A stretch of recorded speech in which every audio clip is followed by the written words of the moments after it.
रहती थी। एक दिन पूर्णिमा ने सुना कि पास वाले घर में कुछ हलचल हो रही थी।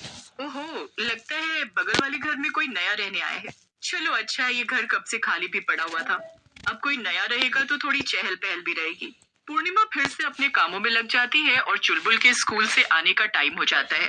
वो दरवाजे पर जाकर चुलबुल का रास्ता देखने लगती है कि तभी उसे दिखाई देता है कि चुलबुल तो बगल वाले घर के दरवाजे पर खड़ी थी। अरे, ये क्या? ये चुलबुल भला किससे बात कर रही है? पूर्णिमा जाकर देखती है तो उसे वहां एक औरत दिखती है। जी नमस्ते, मेरा नाम मोना है। मैं अभी अभी आपके पड़ोस में रहने आई हूँ। ये बच्ची यहाँ से जा रही थी तो बस मैं इससे बात करने लगी। आपको बुरा लगा हो तो माफ कीजिएगा। अरे नहीं नहीं, इसमें भला बुरा लगने जैसी क्या बात है? हम तो अब पड़ोसी हैं तो बातचीत तो लगी ही रहेगी। फिर पूर्णिमा चुलबुल के साथ घर आ जाती है और शाम को अपने पति से कहती है, अरे आपको पता है हमारे बगल वाले घर में एक नई पड़ोसन शिफ्ट हुई है। उनका नाम मोना है।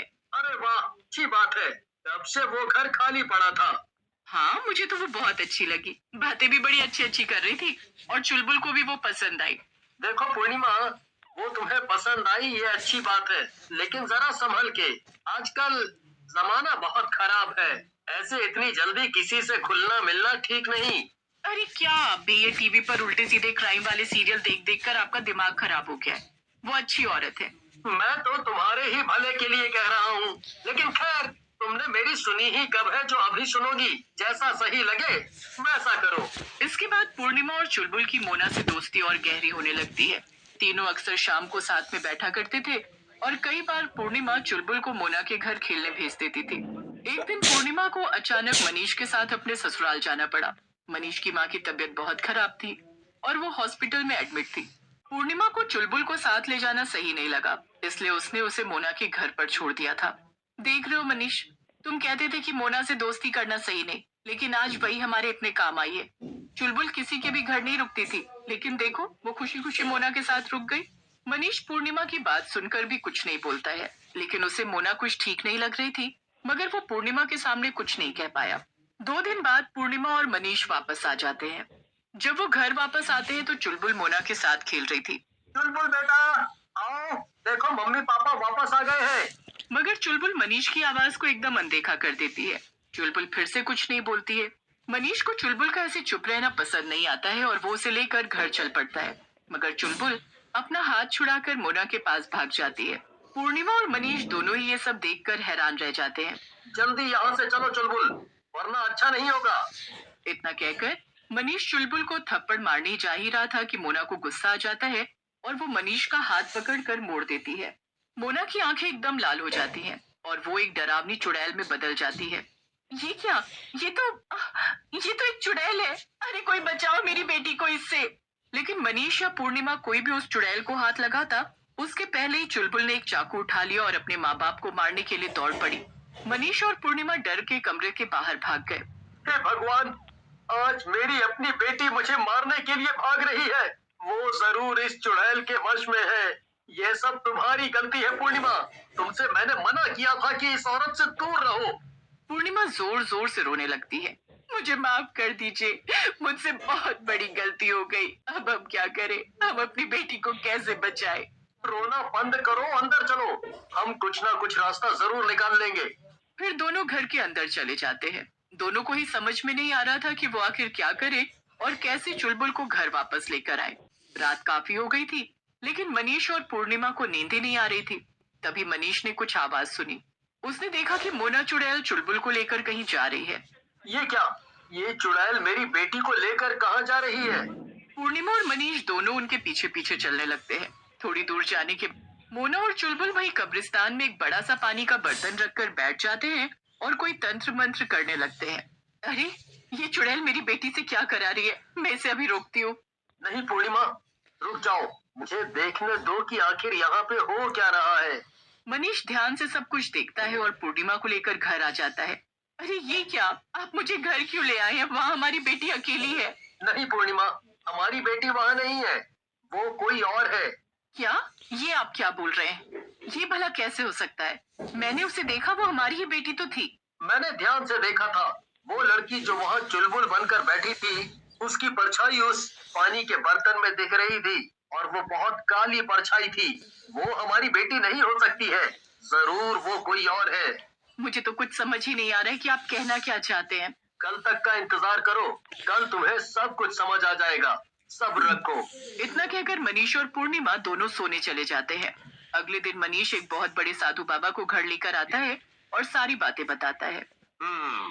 मैं सब समझ गया हूँ। वो चुड़ैल बहुत खतरनाक है और वो अकेली नहीं है।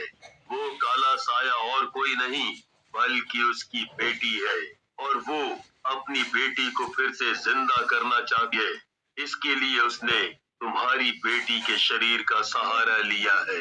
वो रोज अपनी काली पूजा कर रही है ताकि वो धीरे धीरे तुम्हारी बेटी की आत्मा को कमजोर कर सके और उसके शरीर पे कब्जा कर सके।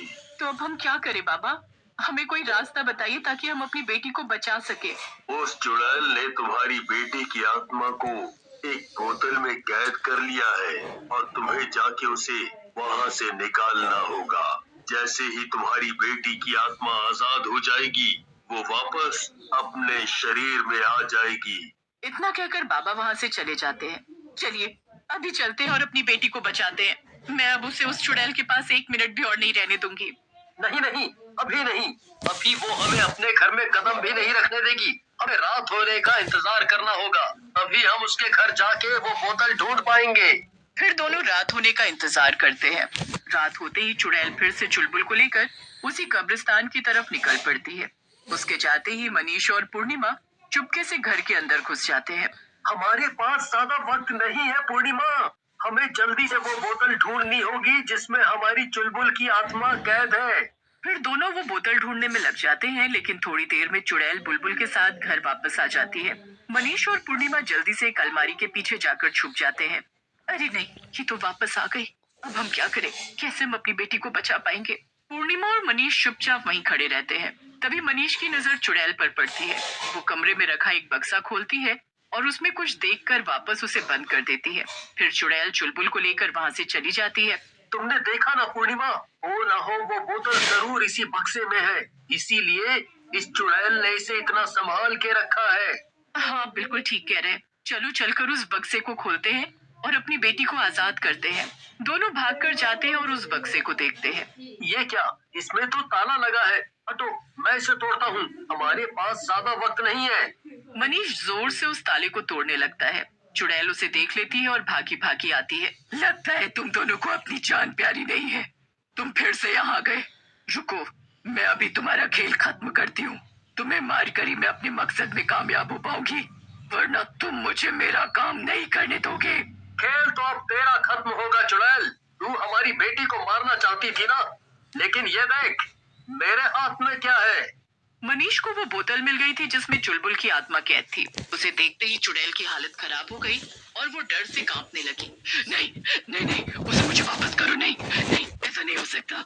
मनीष उस चुड़ैल की एक नहीं सुनता और बोतल को जमीन पर पटक देता है। बोतल टूट जाती है और चुलबुल की आत्मा आजाद हो जाती है। वो अपने शरीर में वापस चली जाती है। चुड़ैल और उसकी बेटी दोनों तड़पने लगते हैं और वहाँ से गायब हो जाते हैं। चुलबुल बेटा, तुम ठीक तो हो ना? अगले ही दिन वो तीनों उस घर को हमेशा हमेशा के लिए छोड़कर चले जाते हैं जहाँ उन्हें वो चुड़ैल पड़ोसन मिली थी। रामपुर नाम के गांव में एक बहुत ही बड़ी हवेली हुआ